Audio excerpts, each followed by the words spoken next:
Et si la véritable clé du succès entrepreneurial n'était ni l'argent, ni les relations, ni même les compétences? Imaginez deux entrepreneurs. Ils ont la même idée, les mêmes opportunités, et travaillent tout aussi dur. Pourtant, quelques années plus tard, l'un dirige une entreprise prospère, respectée et durable, tandis que l'autre lutte encore pour survivre. Quelle est la différence? La réponse se trouve dans quelque chose d'invisible, quelque chose que l'on ne peut ni acheter ni copier, le caractère. Selon Jim Rohn, le caractère est la fondation de toute réussite durable. Les stratégies peuvent changer, les marchés peuvent évoluer, mais le caractère d'un entrepreneur détermine la qualité de ses décisions, la confiance qu'il inspire et la façon dont il surmonte les difficultés. Un entrepreneur peut perdre de l'argent et en regagner. Il peut échouer et recommencer. Mais s'il perd son caractère, il perd tout. Dans cette vidéo, vous allez découvrir 5 leçons puissantes qui montrent pourquoi le caractère est l'atout le plus précieux pour réussir dans l'entrepreneuriat. Et croyez-moi, la dernière leçon pourrait transformer votre manière de voir le succès. Alors, restez bien avec moi jusqu'à la fin. Leçon 1. Le caractère construit la confiance. La confiance n'est pas une simple commodité sociale ou une politesse d'usage dans le monde des affaires. Elle est le lubrifiant essentiel de l'économie de marché. Sans elle, chaque transaction devient un combat, chaque contrat nécessite des couches de protection juridique étouffantes et chaque interaction est empreinte de suspicion.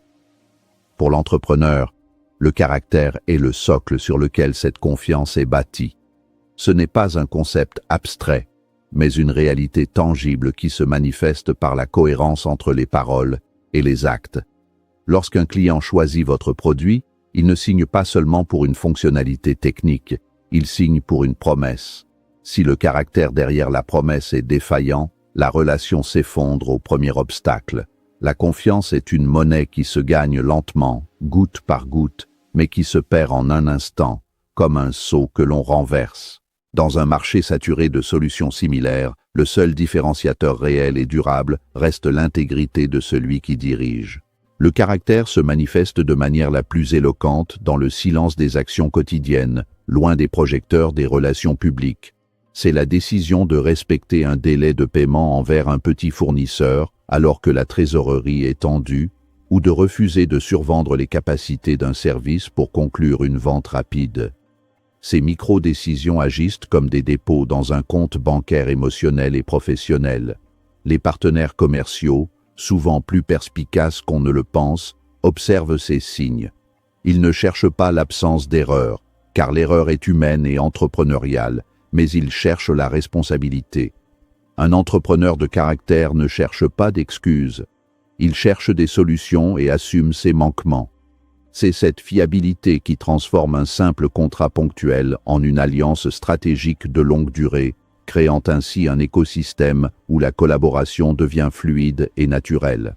Enfin, il faut comprendre que la crédibilité est le prolongement extérieur du caractère intérieur. Les entreprises les plus prospères de l'histoire n'ont pas survécu grâce à un marketing agressif, mais grâce à une réputation d'acier. Le caractère est ce qui permet à une marque de traverser les crises. Lorsque la tempête arrive, le public et les investisseurs regardent l'homme ou la femme à la barre. Si le caractère est solide, la confiance demeure malgré les pertes financières. Si le caractère est perçu comme opportuniste ou malhonnête, l'entreprise ne survit jamais au premier scandale. En fin de compte, construire son caractère, c'est investir dans l'actif le plus précieux de son bilan comptable. La certitude pour autrui que vous ferez ce qui est juste, même si cela vous coûte. Leçon 2. Le caractère guide les décisions difficiles. Le parcours d'un entrepreneur est jalonné de carrefours moraux, où la voie la plus rentable n'est que rarement la plus éthique. C'est dans ces moments de haute pression, là où le profit immédiat semble à portée de main au prix d'un petit compromis moral, que le caractère joue son rôle de boussole. Sans une structure de valeurs solidement ancrée, l'entrepreneur est comme un navire sans gouvernail, dérivant au gré des opportunités éphémères. Choisir l'intégrité à long terme plutôt que le gain facile n'est pas seulement une question de moralité, c'est une stratégie de survie. Les raccourcis finissent presque toujours par devenir des impasses. Le caractère solide permet de voir au-delà du prochain trimestre financier pour envisager l'héritage et la pérennité de l'institution que l'on bâtit. Ces décisions difficiles agissent comme un test de résistance pour l'identité même de l'entreprise. Lorsqu'un entrepreneur refuse un client lucratif parce que ses pratiques ne correspondent pas aux valeurs de la société, il envoie un signal puissant à son organisation et au marché. Ce geste définit la culture d'entreprise plus efficacement que n'importe quel manuel de procédure. Le caractère est cette force qui permet de dire non à l'argent sale ou aux méthodes douteuses de la concurrence. C'est comprendre que chaque décision prise avec intégrité est une brique supplémentaire posée sur une fondation inébranlable. À l'inverse, chaque compromis érode cette base, créant des fissures qui, bien qu'invisibles au début, provoqueront l'effondrement de l'édifice lors de la prochaine secousse économique. La réputation est le fruit de ces choix répétés. Dans le village global qu'est devenu le monde des affaires, l'information circule à la vitesse de la lumière. Un entrepreneur connu pour sa droiture verra des portes s'ouvrir devant lui sans même avoir à frapper, car les gens de qualité cherchent à travailler avec leurs semblables. La protection de sa réputation n'est pas une vanité.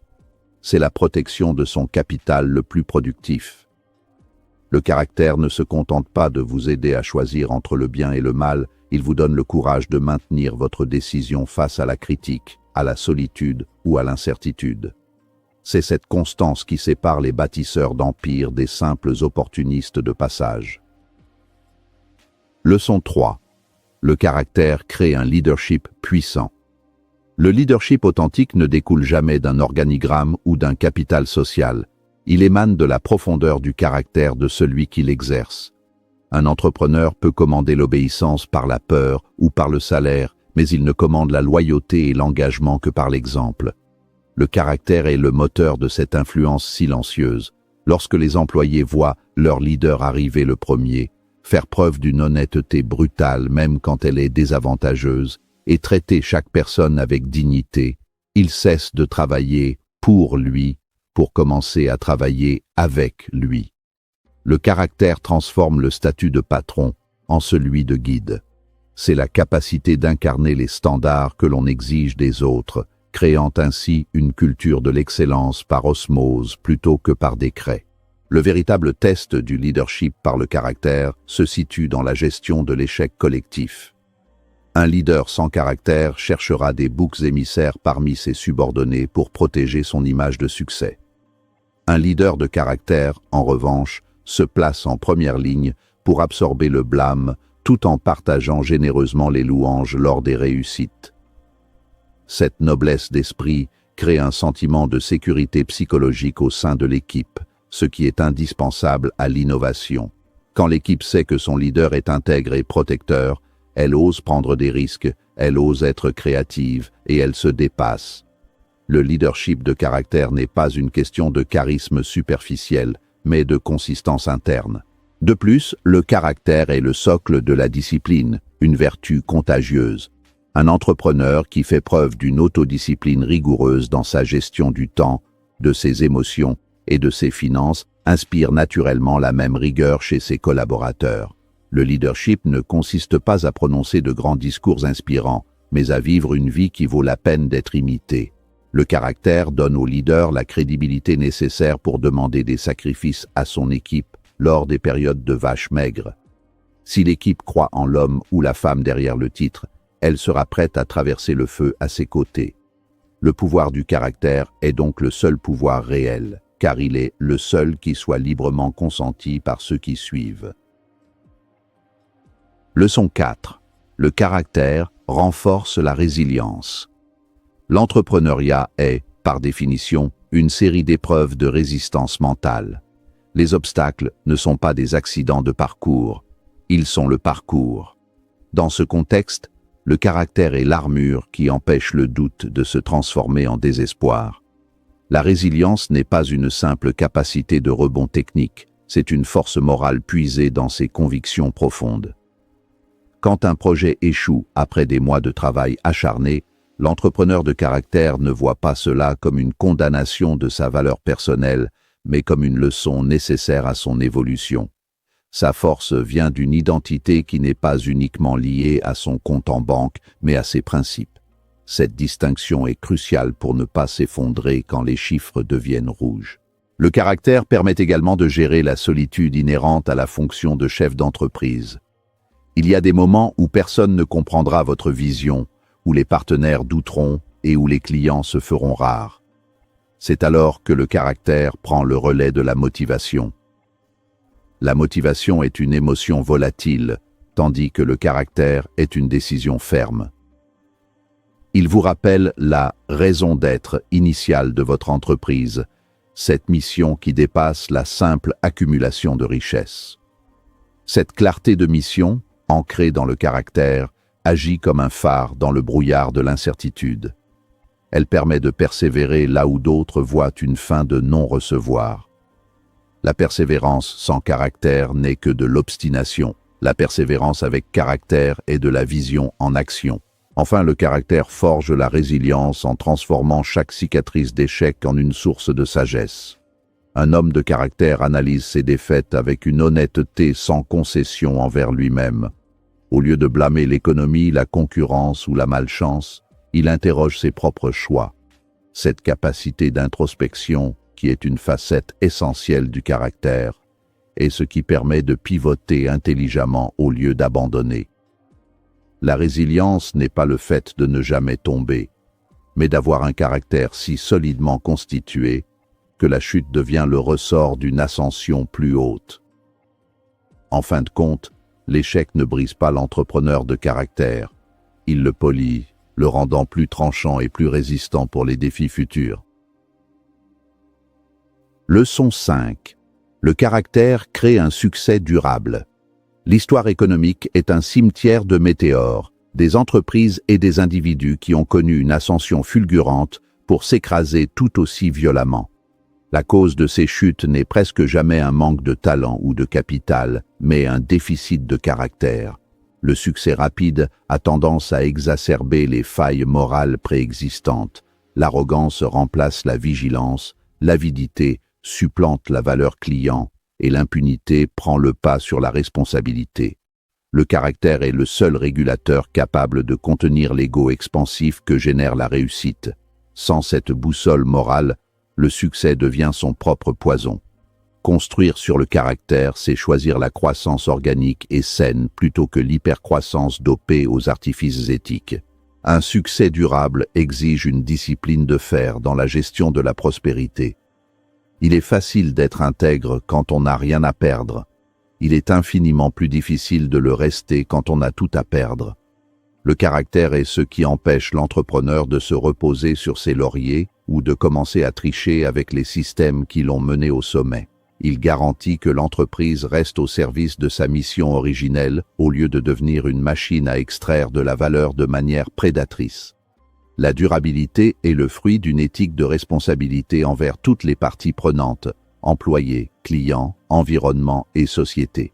C'est cette vision holistique, dictée par un caractère noble, qui permet à une entreprise de traverser les générations. Pour finir, le caractère assure que le succès n'est pas seulement maintenu, mais qu'il est significatif. Quel est l'intérêt d'atteindre le sommet de la montagne si l'on a perdu son âme en chemin ? Le succès sans caractère est une coquille vide qui finit par s'effondrer sous son propre poids. À l'inverse, le succès bâti sur le caractère est une forteresse. Il génère une loyauté de marque indéfectible et un respect universel qui protège l'entreprise sur le long terme. Le caractère agit comme une assurance contre l'obsolescence morale. En restant fidèle à des principes intemporels de discipline, d'honnêteté et de respect, l'entrepreneur s'assure que son œuvre lui survivra et continuera d'apporter de la valeur bien après son départ. C'est là que réside la véritable définition de la réussite. Le monde entrepreneurial parle souvent de stratégie, de marketing ou d'investissement, mais au cœur de toute réussite durable se trouve quelque chose de beaucoup plus profond, le caractère. Le caractère est ce qui construit la confiance, C'est ce qui guide les décisions difficiles, c'est ce qui inspire les équipes. Et c'est ce qui permet de rester debout lorsque tout semble s'effondrer. Les compétences peuvent s'apprendre, les opportunités peuvent apparaître. Mais le caractère se développe chaque jour à travers les choix que vous faites et les valeurs que vous défendez. Chaque décision honnête renforce votre réputation. Chaque engagement respecté renforce votre crédibilité. Chaque difficulté surmontée renforce votre leadership. C'est ainsi que se construit un entrepreneur véritablement respecté. Alors la question n'est pas seulement « quel type d'entreprise voulez-vous construire ?» La vraie question est « quel type de personne voulez-vous devenir en la construisant ?» Parce qu'au final, comme l'enseignait Jim Rohn, le succès n'est pas seulement ce que vous obtenez dans la vie, c'est surtout la personne que vous devenez en l'atteignant.